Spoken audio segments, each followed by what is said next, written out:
Anak merupakan anugerah yang diberikan Tuhan untuk selalu dijaga. Bukankah setiap orang tua ingin melihat anaknya tumbuh sehat, cerdas, dan gesit? Menjaga tumbuh kembang anak adalah termasuk menjaga kesehatan dan asupan gizinya yang dilakukan tidak boleh sembarangan. Banyak hal yang benar-benar harus diperhatikan dan hal ini bukan dimulai ketika anak dilahirkan, justru jauh dari sebelumnya.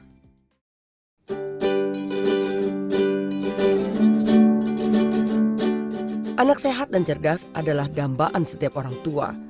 Perkembangan mental, kecerdasan, dan perilaku anak tak lepas dari terpenuhinya kebutuhan dasar seperti asupan nutrisi, imunisasi, stimulasi, dan kasih sayang.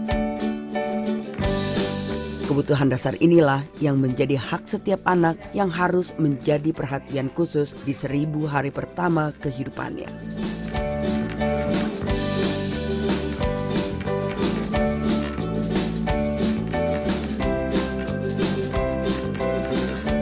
Hari pertama kehidupan adalah saat mulai pembuahan sampai bayi itu berusia 2 tahun.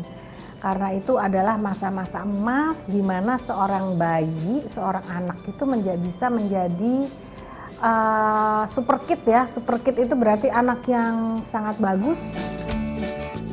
Periode 1000 hari pertama kehidupan terhitung sejak masa kehamilan selama 9 bulan atau 270 hari hingga masa kehidupan pertama bayi selama 2 tahun atau 730 hari. Pada masa inilah merupakan jendela kesempatan bagi anak untuk tumbuh dan berkembang secara optimal yang tidak terjadi di masa lain. Untuk itulah semua kebutuhan nutrisi sang bayi harus benar-benar terpenuhi di masa itu.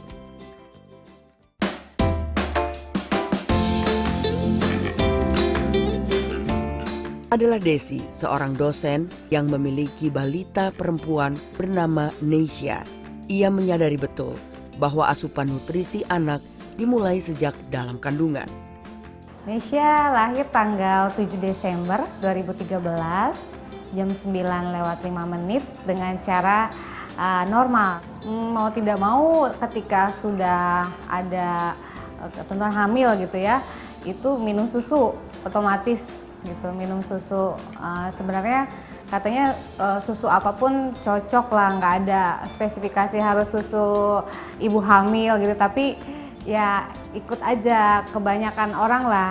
Jadi tetap untuk menjaga nutrisi yang ada di dalam kandungan tetap mengkonsumsi susu ibu hamil gitu ya, karena kan kita nggak tahu kondisi tubuh kita seperti apa, sedangkan asupan nutrisi itu penting dari mulai di dalam janin gitu sampai dia lahir.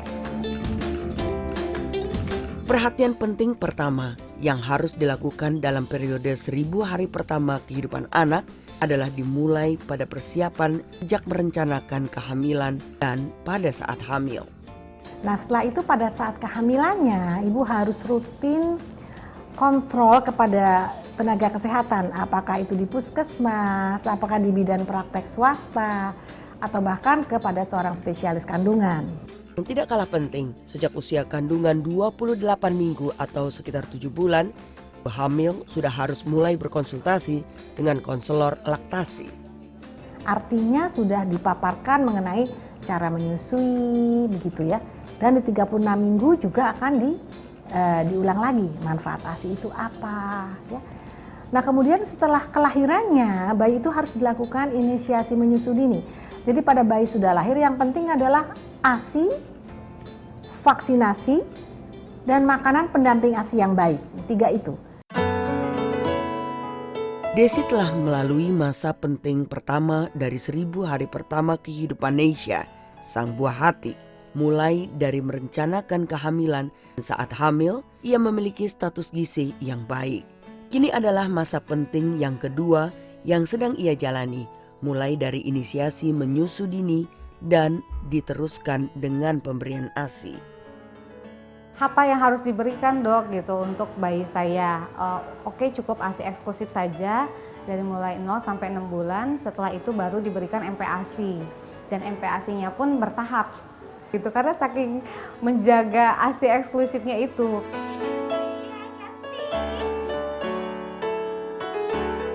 Bahkan hingga Neysha kini berusia 1 tahun lebih, ia tetap memberikan ASI pada sang buah hati.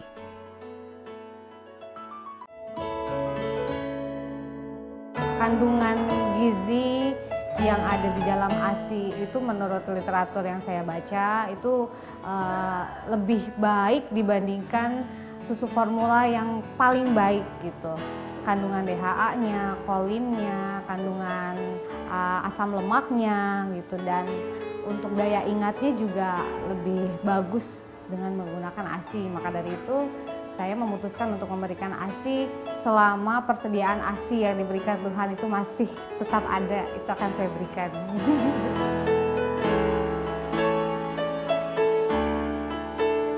Rutinitasnya sebagai dosen di sebuah universitas negeri di Jakarta pernah menjadi halangan baginya untuk berkomitmen memberikan ASI eksklusif. Aktivitas saya sebagai dosen sebenarnya memberikan anugerah tersendiri buat saya karena tidak bekerja full dari jam 8 sampai jam 4 atau sampai jam 5 gitu ya. Jadi saya stok ASI-nya sesuai dengan kebutuhan gitu. Ketika ingin berangkat, stok ASI di kulkas ada, udah prepare karena saya kan misalkan 4 jam untuk ditinggal ke kampus, itu saya prepare paling tidak kan 2 botol gitu. 2 botol itu sudah cukup untuk Neysha. Nah, setelah pulang dari kampus saya perah lagi gitu.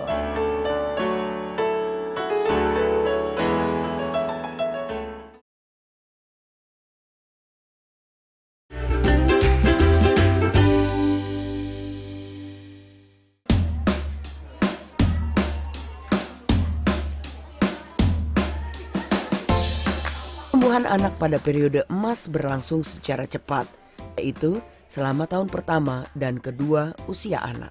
Namun, dalam kasus-kasus kekurangan gizi, justru fakta menunjukkan bahwa penurunan status gizi terjadi pada periode ini.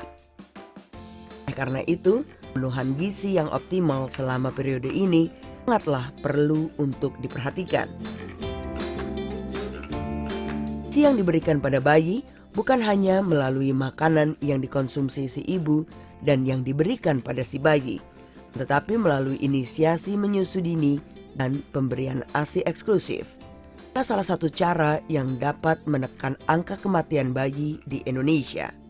Saat ini kematian bayi-bayi di Indonesia itu 10 bayi per hari. Dengan melakukan IMD, dengan memberikan ASI saja, itu angkanya bisa diturunkan sangat jauh. Dan memberikan ASI eksklusif selama 6 bulan dapat menurunkan resiko kematian bayi hingga 20%. Karena di dalam ASI, dalam 1 cc ASI, ada 4.000 sel pembunuh kuman. Di 1 cc ada 4.000 sel pembunuh kuman. Atau kita bilang antibodi ya. Sehingga kalau bayi itu minum misalnya 1 liter, berarti ada 4 juta sel pembunuh kuman yang tidak ada sama sekali di susu formula. Sehingga itu menjadi penting. Selain membantu perkembangan anak menjadi lebih sehat dan lebih produktif, pemenuhan gizi di periode ini dapat menghindari si anak terkena penyakit. Asupan gizi inilah yang menjadi concern Desi untuk tumbuh kembang sang buah hati. Jadi 6 bulan baru diberikan MPASI dan bertahap menu-menunya. Mulai 6 bulan sampai 6,5 bulan itu menunya bubur ASI.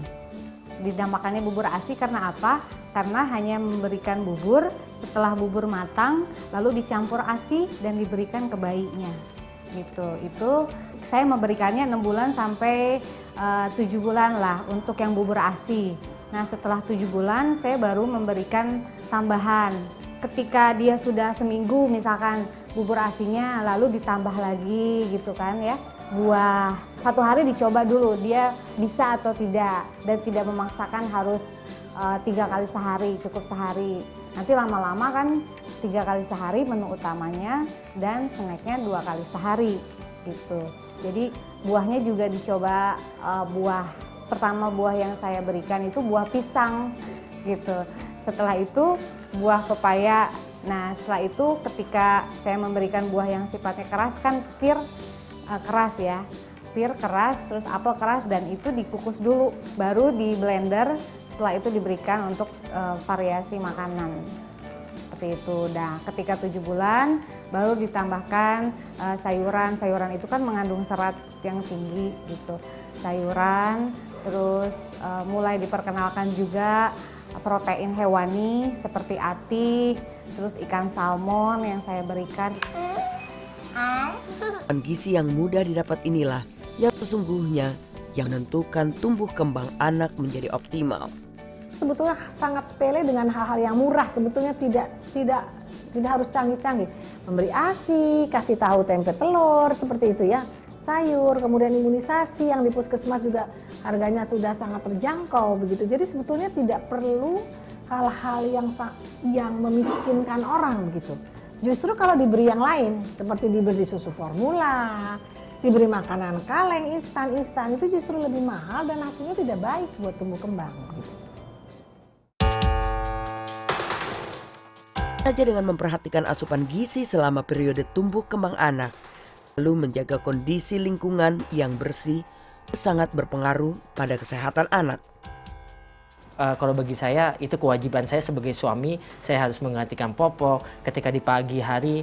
Walaupun ada yang membantu di rumah, tapi tetap saya harus mencuci dan menggantikan popok, dan sampai memandikan bayi pun itu ada rasa kepuasan sendiri dan tanggung jawab pada suami, terutama dalam menjaga kebersihan yang ada di rumah seperti itu. Lain yang penting harus diperhatikan pada masa emas ini adalah pemberian imunisasi dasar lengkap. Imunisasi dilakukan untuk merangsang sistem imunologi pada tubuh anak dan membentuk antibodi spesifik sehingga dapat melindungi tubuh anak dari serangan penyakit. Imunisasi itu nomor 1 BCG ya. BCG adalah anti terhadap TBC. Itu harus diberikan 1 kali seumur hidup. Kemudian yang kedua adalah hepatitis B. Ya, hepatitis B itu adalah vaksin untuk mencegah terjadinya infeksi dan itu diberikan 3 kali ya. Jadi waktu lahir, kemudian umur 1 bulan dan umur 6 bulan. Setelah itu DPT. DPT adalah difteri, pertusis, tetanus, itu dijadikan 1. Jadi umur di bawah 1 tahun 3 kali, kemudian 18 bulan diulang 1 kali, kemudian umur 5 tahun diulang ya. Dan ada lagi vaksin polio. Nah, ini polio penting sekali. Polio itu baru lahir diteteskan, kemudian diteteskan di bawah 1 tahun itu 4 kali ya. Kemudian nanti di atas 18 bulan kita ulang lagi seperti itu, dan umur 5 tahun. Polio ini untuk mencegah penyakit karena virus polio yang sangat berbahaya. Satu lagi adalah campak. Campaknya biasanya di 9 bulan kita berikan. Kalau tidak divaksin bisa menimbulkan kematian akibat radang paru. Sehingga sangat penting untuk memberikan vaksin-vaksin tersebut.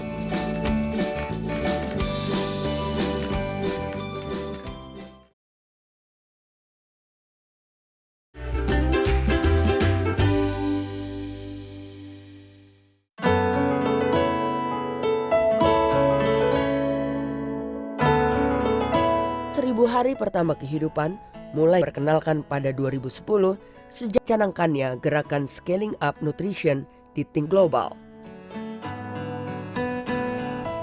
Ini merupakan dorongan global untuk memperbaiki gizi bagi semua, terutama untuk perempuan dan anak-anak yang terbelakangi oleh keprihatinan terhadap situasi gizi di dunia yang diwarnai oleh tingginya angka kurang gizi pada anak serta implikasinya terhadap kualitas sumber daya manusia.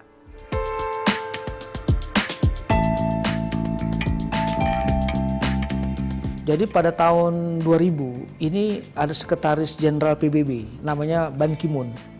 Itu dia sangat cemas di negara-negara di dunia, hampir 160 juta anak pendek. Gitu. Nah, setelah dipelajari kenapa dia anak pendek, dia mengkhawatirkan dalam jangka panjang itu nanti akan menimbullah satu penyakit namanya penyakit tidak menular. Nah, penyakit tidak menular itu adalah seperti jantung, Nah, Indonesia menjadi anggota itu tahun 2011. Akhirnya sekarang sudah bergabung 54 negara di dunia. 1000 hari pertama kehidupan begitu penting lantaran pertumbuhan paling signifikan pada otak anak terjadi itu. Gagalan tumbuh pada periode 1000 hari pertama dapat mengakibatkan gangguan pertumbuhan fisik, gangguan metabolisme, serta memicu penyakit tidak menular seperti obesitas, diabetes, hingga penyakit jantung. Oleh karena itu, peran ibu dan keluarga dalam masa ini sangatlah penting.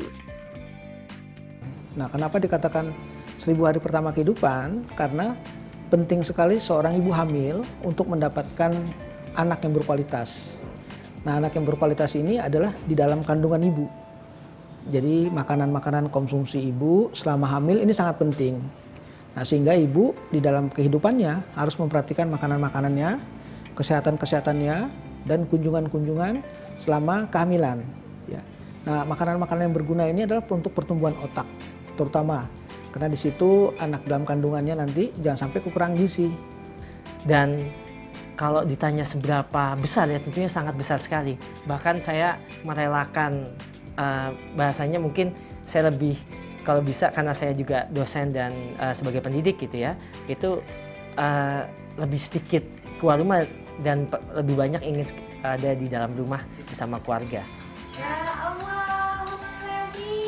Sejatinya interaksi dengan anggota keluarga itu yang utama kalau menurut saya ya, dengan sering melakukan komunikasi dari sejak bayi, diajak bicara karena kebetulan di rumah juga nggak terlalu sepi, jadi selalu ada orang yang di sampingnya dia yang mengajak bicara, yang mengajak berkomunikasi, tentunya sesuai dengan tahap perkembangannya. Di dinding-dinding kamar ditempeli gambar-gambar yang mencolok, yang menarik, yang bisa dia lihat gitu kan. Terus seiring perkembangan juga ada permainan-permainan lain kayak bola, terus boneka-boneka binatang, balok, terus puzzle yang di lantai itu, seperti itu.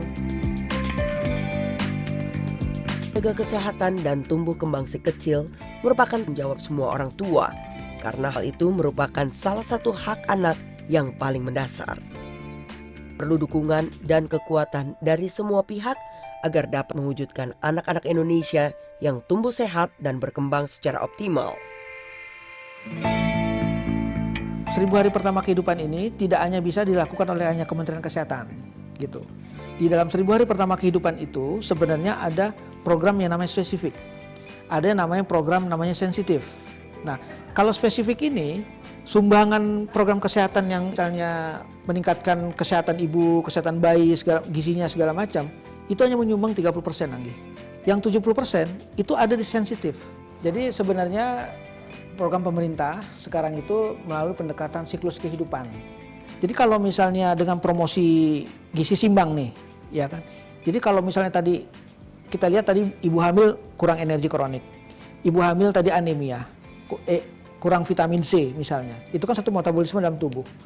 Kalau misalnya si ibunya mengkonsumsi, menjaga kesehatannya, yang namanya sehat tadi kan sehat jasmani, rohani, ya kan, sehat, fisik, mental juga harus sehat. 3 ini gitu. Kualitas kesehatan ibu hamil dan anak sejak dalam kandungan, bukan tidak mungkin kelak Indonesia memiliki generasi penerus yang lebih produktif sehingga dapat memajukan kualitas generasi muda bangsa. Hari-hari pertama kehidupan seorang bayi janin itu harus diperhatikan. Jangan lupa memberi ASI, jangan tergoda memberi yang lain. Cari institusi kesehatan yang betul-betul menjalankan ketentuan dari Kementerian Kesehatan, karena kita sudah ada undang-undang dan peraturan pemerintah ya tentang ASI. Kemudian juga berikan makanan pendamping ASI yang betul, yang semuanya sebetulnya murah-murah saja, tidak ada yang mahal, tidak ada yang sulit. Jangan lupa diberi imunisasi pada saat awal kehidupannya segera. Jadi itu dengan melakukan hal-hal 3 hal itu saja sudah cukup menyehatkan anak-anak kita. Kalau bicara tanggung jawab, tentunya tidak hanya tanggung jawab sebagai ibunya ataupun ayahnya atau bahkan berdua, tetapi tanggung jawab semua, maksudnya saya ataupun istri saya dan juga keluarga yang ada di tempat anak tersebut besar, serta juga tanggung jawab dari pola stakeholder lingkungan yang ada.